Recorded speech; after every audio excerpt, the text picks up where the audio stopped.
नमस्कार, आप सभी का स्वागत है एक न्यू अपडेट में। जितने भी स्टूडेंट 70 बीपीएससी का एग्जाम देने जा रहे हैं उनके लिए वीडियो काफ़ी इंपॉर्टेंट है।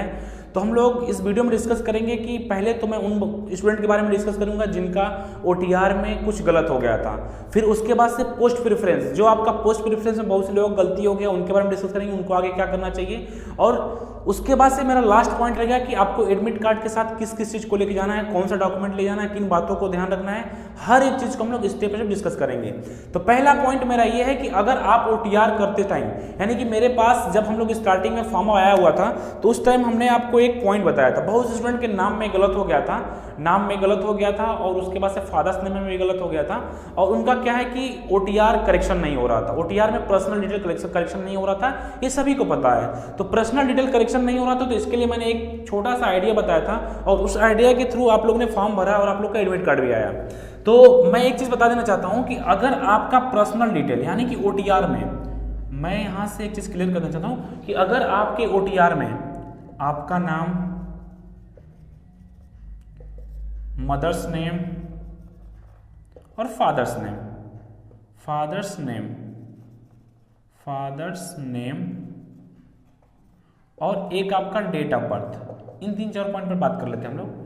देखिए मैक्सिमम स्टूडेंट का क्या है कि जब लास्ट में ओटीआर में करेक्शन नहीं हो रहा था और उनका नाम गलत हो गया था, कुछ गलत हो गया था, वो लोग फॉर्म अप्लाई नहीं कर पा रहे थे, तो उन्होंने क्या किया कि दोबारा ओटीआर किया और ओटीआर करने के बाद से अपना नाम, फादर्स का नेम और डेट ऑफ बर्थ, 3 चीज उन्होंने सही किया। और मदर्स के नेम में क्या किया, लास्ट में देवी, जैसे देवी होता है ना, तो देवी में उन्होंने आई को हटा दिया था तो उनका रजिस्ट्रेशन हो गया था। अब उनका क्या एडमिट कार्ड भी आ गया है, तो उनको क्या करना है, ऐसे स्टूडेंट को क्या करना है, अगर आपका एडमिट कार्ड आ चुका है और आपके एडमिट कार्ड में सब कुछ सही है और आपने फॉर्म में मम्मी के नाम में देवी की जगह पे एक वर्ड हटा दिया है, तो अब आपको करना क्या है, आपको करना यह है कि आप अपने डिस्ट्रिक्ट में कचहरी में जाइए और वहां पे एक एफिडेविट बनवाना है। 60-70 रुपये लगता है, आपको एफिडेविट बनवाना है। वो आपके सिक्योरिटी के लिए बना रहा हूँ, आपको एग्जाम में ऐसा कोई प्रॉब्लम फेस करने को नहीं मिलेगा, लेकिन मैं आपको एज ए सिक्योरिटी कर रहा हूँ कि उस चीज को आपको बनवा के रख लेना है कि इनकेस कभी वहां कोई दिक्कत हो तो उस चीज को आपके पास एज ए प्रूफ रहेगा। पहला पॉइंट ये रहेगा कि हाँ, किस संबंध में बनवाना है, आपको बनवाना ये है कि हमने 70 बीपीएससी का फॉर्म भरा था, उसमें मेरे मम्मी का नाम साइबर कैफे वाले ने गलत कर दिया और आयोग ने उसमें करेक्शन करने का डेट नहीं दिया था, उसी के संबंध में आपको बनवाना है। अब देखिए, तो यहां से क्या है, जब आपका एडमिट कार्ड आया होगा ना तो उसमें सिर्फ आपका नाम लिखा होगा और आपके पापा का नाम लिखा होगा और आपका डेट ऑफ बर्थ लिखा होगा, इतना 3 चीज लिखा होगा। और जब आप पेपर देने जाएंगे तो आप आधार कार्ड ही लेके जाएंगे, ऐसा कुछ नहीं लेके जाएंगे। आधार कार्ड जब आप लेके जाएंगे तो आपका आधार से वेरीफाई होगा और आधार में ना तो मम्मी का नाम कहीं लिखा नहीं होता है, तो कोई दिक्कत नहीं है। अगर आप 10th की मार्कशीट में ले जाते हैं तो 10th के मार्कशीट ले जाएंगे, वैसे कंपलसरी तो आपका आधार कार्ड होता है। अगर आपकी 10th की मार्कशीट लेके जाना है तो फिर आपको एक एफिडेविट साथ में ले जाइएगा एज ए प्रूफ, आप इतना काम कर लीजिएगा। वैसे ऐसे स्टूडेंट को कोई प्रॉब्लम फेस करने को नहीं मिलेगा।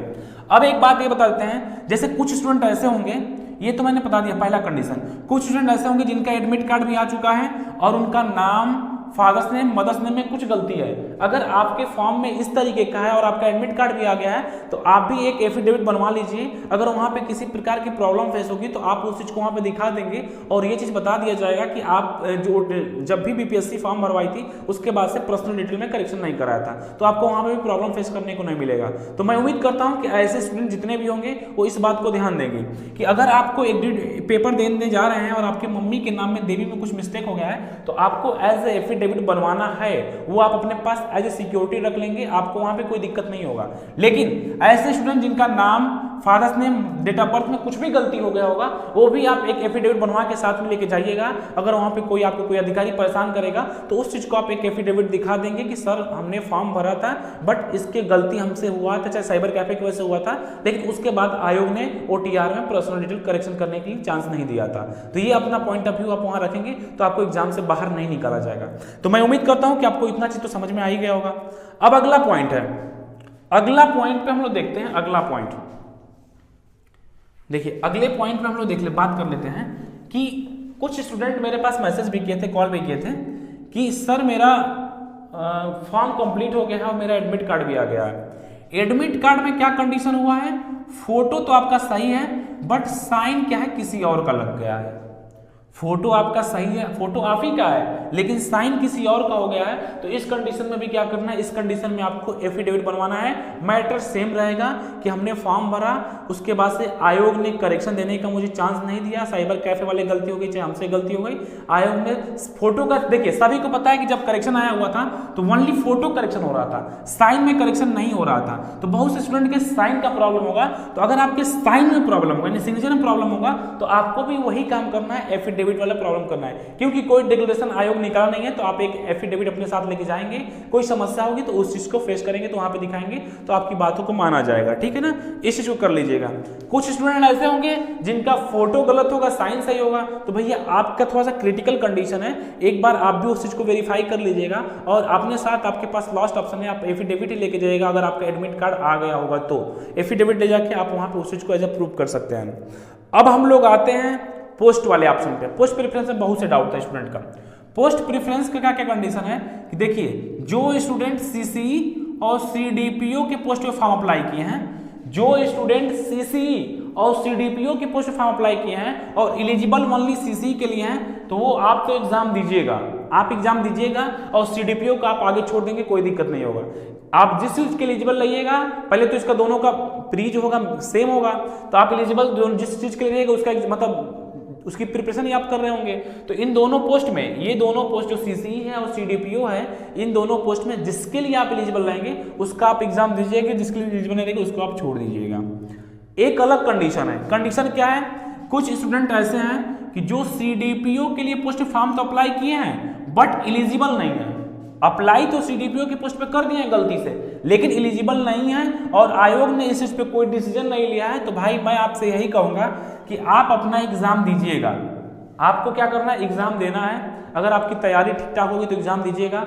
हो सकता है कि आपको मेंस के फॉर्म में पोस्ट प्रेफरेंस का चांस एक बार और ये दे दें, हो सकता है, मैं कंफर्म नहीं कर सकता हूं, लेकिन हो सकता है कि आपको पोस्ट प्रेफरेंस का चांस मेंस के एग्जाम में, जब आप प्री क्वालिफाई कर लीजिए तो मेंस के एग्जाम में आपको पोस्ट प्रेफरेंस चेंज करने का ऑप्शन दे दें। अगर आपका एडमिट कार्ड आया है तो आप जाके अपना एग्जाम दीजिएगा। गलती तो आपसे भी हुआ है, गलती साइबर कैफे वाले से हुआ है, और आयोग से तो बहुत बड़ी गलती हुई है, उसकी कोई बात ही नहीं करेगा। ठीक है, तो ये चीज है, इस चीज को आप लोग को ध्यान देना है। अब मैं एक लास्ट पॉइंट बता देना चाहता हूं कि एडमिट कार्ड जब आप लेके जाइएगा तो उसके साथ क्या क्या चीज इंपॉर्टेंट है, मैं बस इंपॉर्टेंट पॉइंट बताऊंगा और वो चीज आपको ध्यान देना है।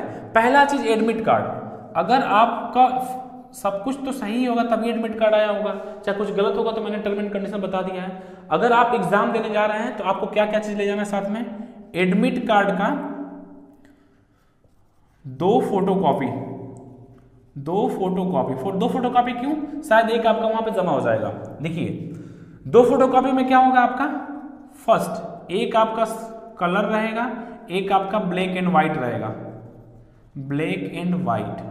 अब देखिए जो आप लोग का आज मतलब जो एडमिट कार्ड में जिसमें आपका फोटो है, जिसमें आपका सिर्फ ओनली एग्जाम सिटी शो कर रहा है, जिसमें आपका एग्जाम सिटी शो कर रहा है, जो आपका पहला पेज है उसको क्या करना है, उसका आपका 2 फोटोकॉपी कराना है। आपको पहला कलर रहेगा और एक ब्लैक एंड व्हाइट रहेगा। अगर आप दोनों कलर ले जा सकते हैं तो अच्छी बात है, लेकिन ब्लैक एंड व्हाइट मत ले जाइएगा। ब्लैक एंड व्हाइट मैं इसलिए मना कर रहा हूं कि जब आपका क्यूआर से स्कैन होता है तो कभी कभी ब्लैक एंड व्हाइट को कैप्चर नहीं कर पाता है, तो वहां पे बहुत बायोमेट्रिक में समस्या हो जाती है। तो आप क्या करिएगा, अपनी सुविधा के लिए एक कलर ले लीजिएगा, एक ब्लैक एंड व्हाइट ले लीजिएगा। एक आपको कलर लेके जाना है, एक आपको ब्लैक एंड व्हाइट लेके जाना है। अगर कलर से फायदा ये होता है कि आपके बायोमेट्रिक में कोई समस्या नहीं होती है। अगर आप दोनों कलर ले जा सकते हैं, दोनों लेके जाइए, कोई दिक्कत नहीं। कौन सा, जो आपका जिसपे एग्जाम सिटी लिखा हुआ है, जिसपे आपका फोटो बना हुआ है, उसका 2 लेके जाना है, उस मेन कॉपी का 2 आपको लेके जाना है। और जो आपका सेंटर वाला आएगा ना, तो उसका तो आप सिर्फ एक ही रखेंगे, क्योंकि उसमें सिर्फ आपका सेंटर का इंफॉर्मेशन रहेगा। तो यानी कि जो आपका जिसमें सिटी का इंफॉर्मेशन दिया हुआ है कि आपका पेपर इस सिटी में होगा, उस पेज का आपको 2 फोटोकॉपी लेके जाना है। दोनों अगर आप कलर ले जा सकते हैं तो अच्छी बात है, नहीं तो एक कलर एक ब्लैक एंड व्हाइट ले लेंगे। कलर से क्या होगा कि आपका बायोमेट्रिक हो जाएगा, स्कैन जो भी प्रोसेस होगा वो कंप्लीट हो जाएगा, और एक तो आपके पास ही रहेगा। और जो आपका सेंटर वाला रहेगा उसका सिर्फ आप एक ले लीजिएगा, आप सिर्फ अपने सेंटर को देखने के लिए। तो ये काफी इंपॉर्टेंट पॉइंट है। और इसके साथ साथ क्या चाहिए, आपके पास 2 फोटो रहेगा, 2 फोटो आपके पास रहेगा, और तीसरा रहेगा आधार कार्ड। अगर आपके पास आधार कार्ड है तो आधार कार्ड कंपलसरी है, आपको आधार कार्ड लेके जाना पड़ेगा, बिना आधार कार्ड का आपका बायोमेट्रिक नहीं होगा। और एक चीज मैं और बता दे रहा हूं कि जितने लोग पेन कार्ड से फॉर्म भरे हैं, जितने लोग पेन कार्ड के थ्रू फॉर्म भरे हैं, उनको तो आधार ले जाना 100% कंपलसरी है, क्योंकि आपसे आयोग एक्स्ट्रा चार्ज लिया है आधार वेरिफिकेशन करने का। आपसे आयोग जो है वो एक्स्ट्रा चार्ज लिया है आधार वेरिफिकेशन करने का। तो जितने लोग पेन कार्ड से फॉर्म भरे हैं वो अपना ओरिजिनल आधार कार्ड जरूर लेके जाएंगे साथ में। अगर आप ओरिजिनल आधार कार्ड नहीं ले जाएंगे तो लोग वहां पर लफड़ा करेंगे फिर और आपका समय बर्बाद होगा। तो ये चीज हमने आपको क्लियर कर दिया है कि एडमिट कार्ड का 2 फोटोकॉपी रहेगा, दोनों कलर हो सकता है तो अच्छी बात है, नहीं तो एक कलर एक ब्लैक एंड व्हाइट जिसमें आपका एग्जाम सिटी है, जिसमें आपका फोटो है वो वाले पेज का। उसके बाद से क्या है, 2 फोटो साथ में रहेगा, आधार कार्ड रहेगा। उसके बाद से अगर आपको पेन कार्ड लेना हो तो ले लीजिएगा, लेकिन आधार कार्ड तो कंपलसरी है। पेन कार्ड, ड्राइविंग लाइसेंस अगर लेना होगा तो ले लीजिएगा, लेकिन हाँ आधार कार्ड कंपलसरी है। जिनका पेन कार्ड के थ्रू फॉर्म भरा है वो आप पेन कार्ड भी ले जाएंगे, आधार कार्ड भी ले जाएंगे। जिनका ड्राइविंग लाइसेंस के साथ फॉर्म भरा है वो ड्राइविंग लाइसेंस भी ले लीजिए। देखिए, जिस डॉक्यूमेंट के साथ आपका फॉर्म भरा गया वो डॉक्यूमेंट के साथ साथ आपके पास आधार कार्ड भी होना कंपलसरी है। अगर आधार कार्ड नहीं होता है तो फिर आयोग वहां पे आपको बहुत परेशान करेगा। तो ये कुछ इंपॉर्टेंट पॉइंट था, मैंने आपको बता दिया है। बाकी आप लोग हर एक चीज को समझ भी गए होंगे। अगर किसी स्टूडेंट को किसी प्रकार की कोई डाउट होता है तो इस वीडियो के डिस्क्रिप्शन टेलीग्राम चैनल है, व्हाट्सएप नंबर है, आप हमसे वहां से कांटेक्ट भी कर सकते हैं। और मैं उम्मीद करता हूं कि आप लोग स्वस्थ होंगे और अपना रिवीजन कर रहे होंगे। बाकी अगर कोई अपडेट आता है तो मैं आप लोग को जरूर इन्फॉर्म करूंगा। मिलते हैं आप लोग को नेक्स्ट अपडेट में। धन्यवाद, जय हिंद।